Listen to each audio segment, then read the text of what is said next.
T'as d'éprouver des problèmes à recruter des bons candidats. Est-ce que tu perds du monde parce que tu ne sais pas comment fidéliser tes employés performants? J'ai une question à te poser. Est-ce que ça t'arrive souvent de dire « il n'y a plus de bons employés, il n'y en a plus de ça ». Parce que moi, personnellement, j'entends cette phrase-là presque à tous les jours, ouais. Mais avec les années, j'ai réalisé quelque chose. C'est que souvent, c'est pas le manque de candidats qui manque. Le problème vient de l'entreprise elle-même.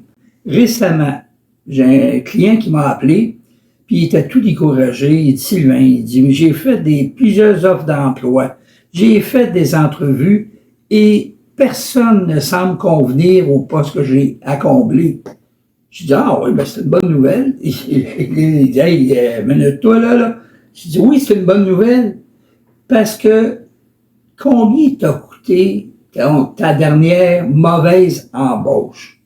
Combien t'a coûté? » Là, il me dit puis là, silence du mort. Ben, j'ai dit, moi, te le dire que ça t'a coûté.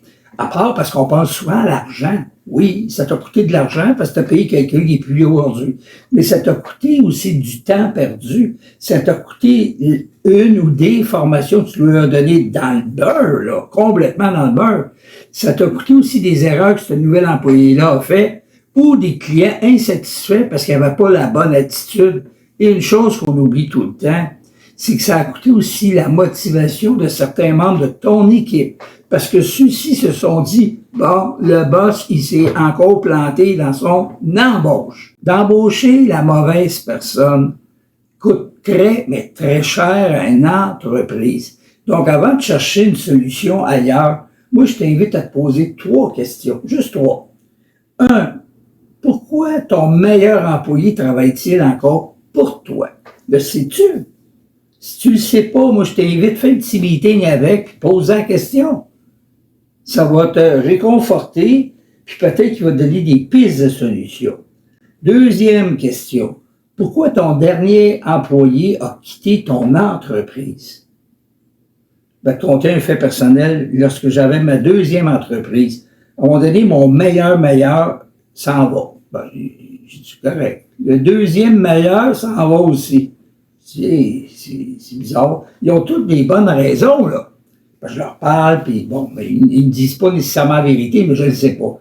Quand le 3e meilleur a décidé de donner sa notice, j'ai dit, toi, tu t'assois et tu vas me dire ce qui se passe. Et là, j'ai découvert que la raison pour laquelle les 3 étaient partis était due à mon propre frère. Ouais, mon frère. Il foutait le bordel. Puis eux n'osaient pas m'en parler. Pourquoi? Ben, c'est mon frère, je ne ferai pas rien. Le même jour, j'ai rencontré mon frère et c'est lui qui a pris la porte. Mon ennemi dans ma place, c'était mon frère qui foutait le bordel. Donc, toi, poses-tu, quand un employé part, tu lui poses-tu des questions? Pourquoi il part? Parce qu'il était heureux, il ne partira pas, là. Et la 3e question est très importante. Si toi, tu étais candidat, choisirais-tu, là, actuellement, là, choisirais-tu réellement ton entreprise pour aller y travailler? Parce que tu as des doutes, on a comme un problème. Donc, je t'invite à prendre quelques secondes parce que les réponses que tu vas trouver sont peut-être plus importantes que le problème lui-même en tant que tel. Parce qu'imagine un mécanicien qui manque ses outils de base pour travailler. Ah, il va travailler, mais il sera jamais, mais jamais performant. Donc, pour tirer ton épingle du jeu, ça te prend des bons outils pour pouvoir exceller au niveau de l'embauche puis de la fidélisation de tes employés. Si tu n'as pas les bons outils ou tu n'as pas les bonnes connaissances, oublie ça. Tu vas tout le temps recommencer, puis recommencer, puis recommencer. Donc, notre formation, la gestion des ressources humaines, te donnera les clés pour justement être capable de recruter et fidéliser les bons employés. Puis quand je parle de recrutement, là, je parle de recruter les bons candidats, pas de boucher un trou, là, parce que tu as besoin de quelqu'un. C'est pas de ça que je te parle.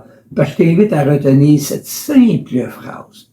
Les employés, ton personnel, sont le fer de lance du succès ou de l'échec de ton entreprise. Retiens cette phrase-là, est capitale.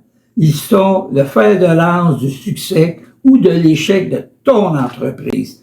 Donc, dans cette formation, qui est la gestion des ressources humaines, tu vas apprendre comment monter des descriptions de tâches et des politiques d'entreprise. Regarde toutes les obstinations et les petits conflits que tu as dans ton entreprise. Souvent, c'est parce qu'il y a à peu près rien d'écrit ou c'est pas à date.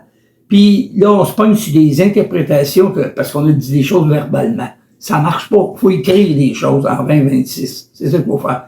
Tu vas apprendre aussi à mener des entrevues efficaces. Arrêtons de nous faire remplir par les candidats. Eux ont un job à faire, c'est de nous vendre que c'est ici qu'ils veulent travailler. Nous, notre job, c'est de faire l'avocat du diable. Mais si tu n'as pas de questionnaire d'entrevue, tu vas faire des entrevues à peu près. Comme j'ai déjà vu un endroit, le propriétaire dit « Parle-moi de toi ».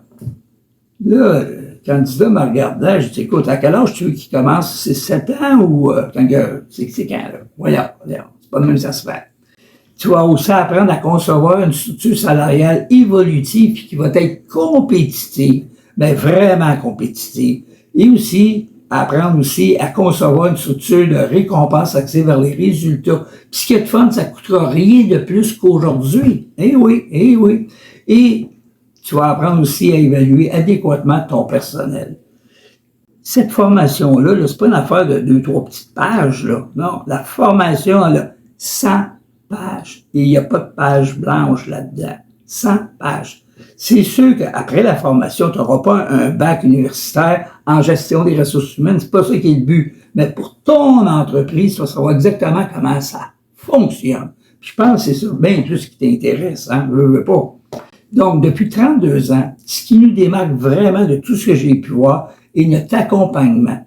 Parce que, soit pendant et ou à la fin de la formation, on fait des suivis auprès des participants pour s'assurer de la mise en application de tout ce qu'ils ont appris. Récemment, j'ai un client qui avait suivi la formation, il y avait à peu près 6 mois de ça. Là, il y avait des entrevues à faire. Il dit, Sylvain, il dit, tiens, on a fait des beaux papiers, là, tout c'est beau, mais moi, je m'en suis jamais servi, puis je suis pas à l'aise, je me rappelle plus trop. Il dit, pourrais-tu venir en faire avec moi? Il y avait 3 entrevues à faire. J'ai dit, ben, y aller. J'ai fait la première entrevue. J'ai dit, là, toi, t'es mon assistant. Si tu veux intervenir, il n'y a pas de problème, mais t'es mon assistant. Je fais la première entrevue, puis